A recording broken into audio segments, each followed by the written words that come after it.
Behind me stands the skyline of what once was one of the greatest industrial cities in America, Cleveland, Ohio, a city that once had nearly 915,000 residents.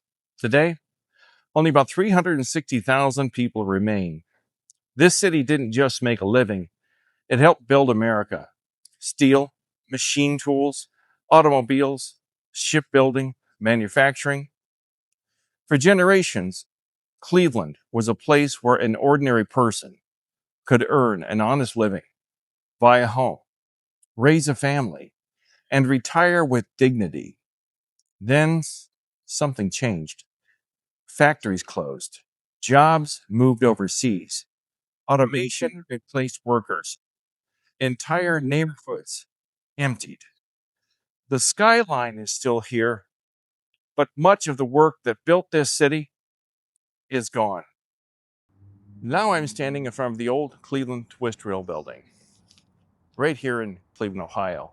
For generations, thousands of men and women walked through these very doors every single day to earn a living. They put in an honest day's work. They were looking to become famous. They made products that helped build this country. They weren't asking to become millionaires.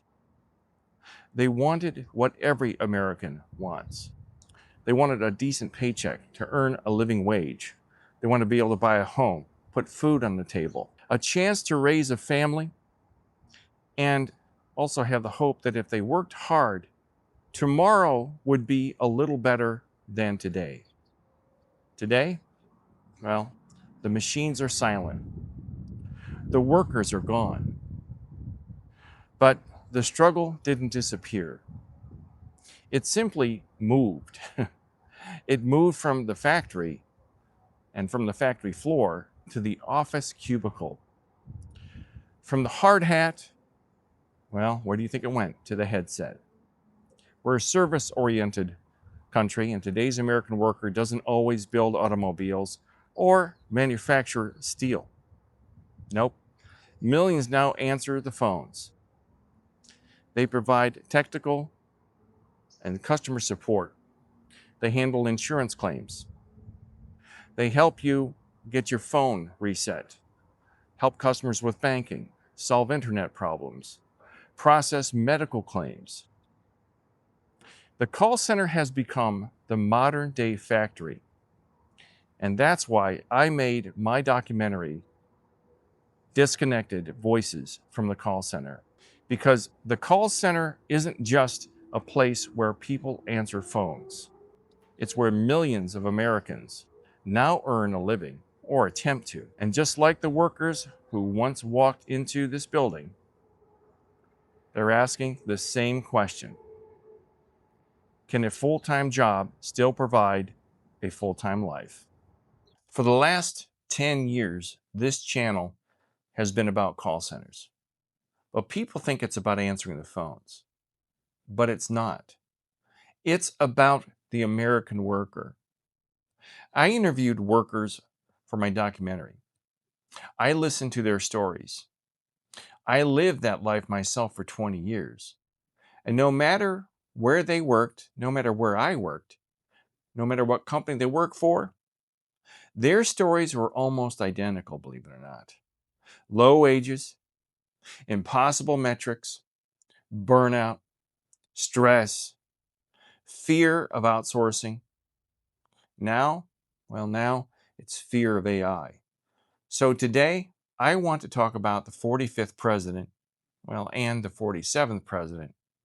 Not because I want to argue politics, I don't. Because I want to ask the same question I've been asking for years.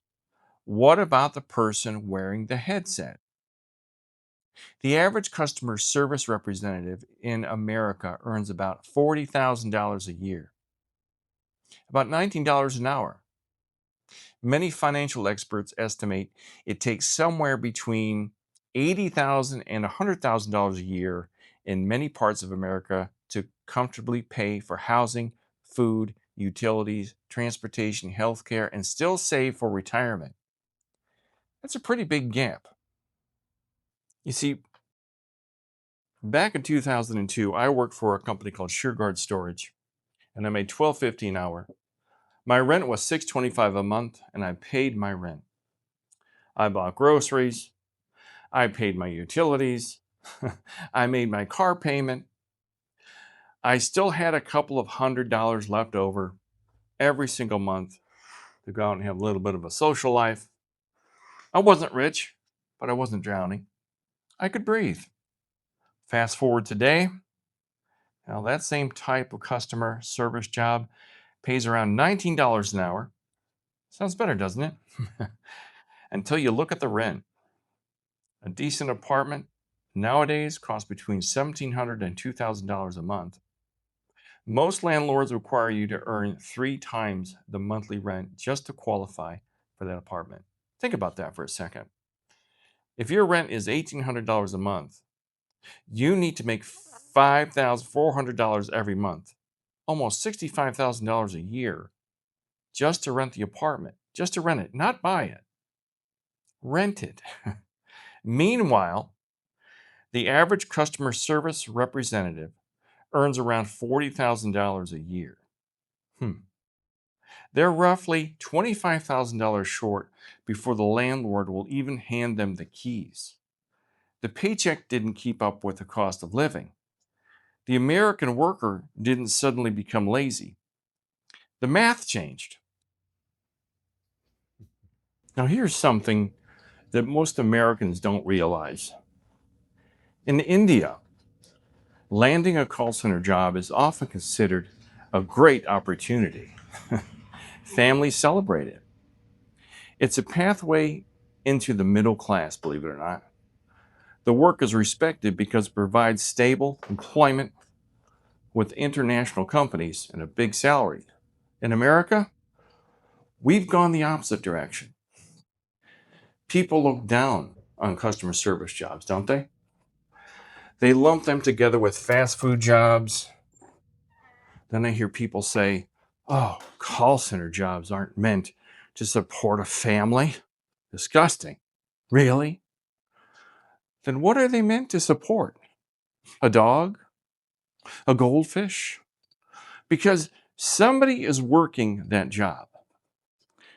Somebody spends 40 hours a week answering calls. Somebody pays taxes. Somebody keeps billion-dollar corporations running. But how did we get here? The math didn't always look like this, believe it or not. In 1960, the average American home cost just about $12,000. The typical household earned about $5,600 a year, and a home cost just over 2 times a family's annual income. Imagine that. By 1980, however, it was around 3 times. By 2000, about 4 times. Today, it's crazy. It's often 5 times a household's annual income just to buy a house. Sometimes it's more. The same thing happened with wages. In 1965, the average CEO earned about 21 times what the average worker made. Today, it's closer to 300 times.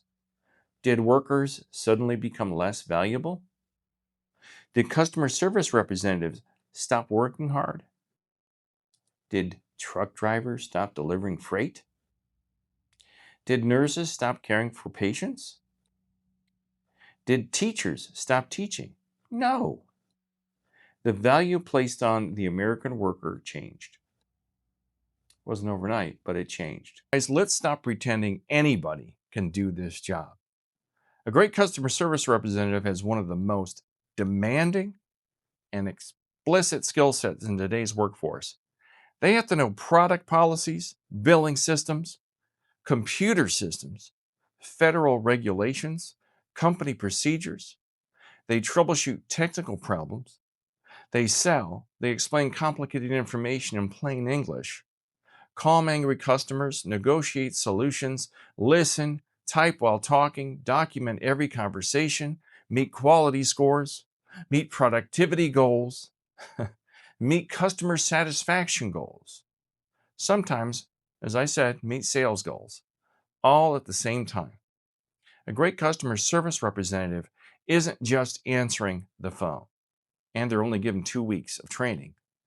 They're a problem solver, teacher, psychologist, technical expert, mediator, negotiator, salesperson, and sometimes an actor. You got to keep that smile on your face because no matter how bad their day is, they're expected to smile through their voice every single call. Then they hang up, take a deep breath, and do it all over again, hundreds of times every week. Then someone says, that job isn't worth enough to support a family. Really? Try doing it for a month. People say it's just a call center job. Just? It's just a job? Why do billion-dollar corporations spend billions of dollars every year staffing customer service departments? Because when customer service fails, the business fails. Your bank, your insurance company, your internet provider, your airline, your cell phone company, your doctor's office. Every one of them depends on customer service. If customer service representatives didn't show up, America would slow to a crawl. These jobs matter. They're essential. Maybe it's time we stopped calling it just a call center job and started calling it what it really is, a profession. The real question every 4 years politicians ask is for your vote. Republican or Democrat, independent. They all say they're fighting for the middle class. But what I want to know is who's fighting for the customer service representatives? The one answering 80 calls a day. The one whose bathroom breaks are timed. The one getting screamed at because the company made a mistake. The one wondering if AI is going to replace them next year or next week. The one working full-time and still struggling to qualify for an apartment. So when I hear people arguing about the 45th president or the 47th president, I'm not interested in campaign slogans. I'm interested in results. Did life get better for the American worker? Did wages finally catch up? Did housing become affordable? Did healthcare become affordable? Did retirement become realistic? Did the person wearing the headset finally get ahead? Because that's the scorecard that matters. Not political rallies, not cable news, not social media, the person answering the phone. The truck driver, the nurse, the teacher, the factory worker, the waitress, the retail clerk, the people who keep this country running. Politicians come and go, presidents come and go, but the working class lives with the consequences. For the last 10 years, that's been the message of this channel. And it's the message of my documentary, Disconnected: Voices from the Call Center. The call center isn't the disease.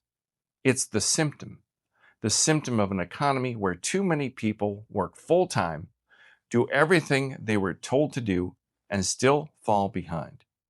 So maybe it's time we stop asking, who won the election? And start asking, who's fighting for the person wearing the headset? Because until that question gets answered, the American worker will keep doing what they've always done, working harder, paying more, getting less, and wondering, how is it that in the richest country in the world, a full-time job still isn't enough?